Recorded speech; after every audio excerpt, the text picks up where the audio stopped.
আরাফাত কাল যাবি নি? তোরা যাবি রে? যাস তাই?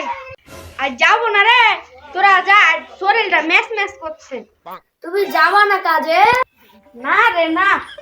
রমজান মাসে ঘরে চাল নাই, ডাল নাই, তুমি কাজে যাবা না? বাড়িতে খালি বসে বসে গিলবা। আমি ঘরে বসে বসে গিলবো, তুই কি করবি? তুই যাবি না, তোর বাপ যাবে। খাসি তুই বাবা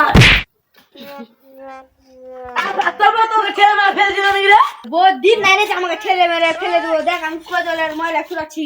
খুব চালাক রে, এত ধরা যাবে না। চল বন্ধু, চল কাজে চল। চল চল।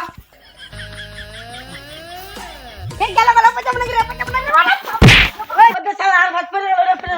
আরে তো লাগেনি রে। এই যে আমার মুতা লাগলো রে, মুচ্ছি রে। ও কত শান্তি।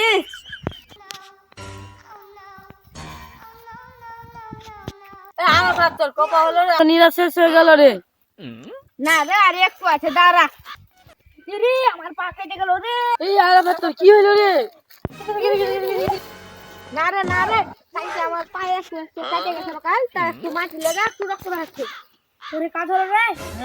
না, এখানে আড্ডা মারছি। আরাফাত তোর একটা দিন আছে, ভাঙ্গা আসতো। ঠিক আছে মরে যাচ্ছি। আরাফাত তোর কাজ করা হলো রে, আমাদের শেষ হলো, চল বাড়ি চল। সরে কতক্ষণ কাজ তাই চ। আচ্ছা চলে। তোর ভাঙ্গা হলো? না রে, আইলটা ভাঙতে পারি না, ভাঙ্গা হয়নি। ওরে কিভাবে ভাঙছিস দেখি? ইয়ে ভাবে ভাঙছিল, ইয়ে ভাবে করে শালা এ বাবা আইল ভাঙতে হবে। কিভাবে ভাঙতে হয় একটু দেখে দে তো। শালা দেখতে হ্যাঁ হ্যাঁ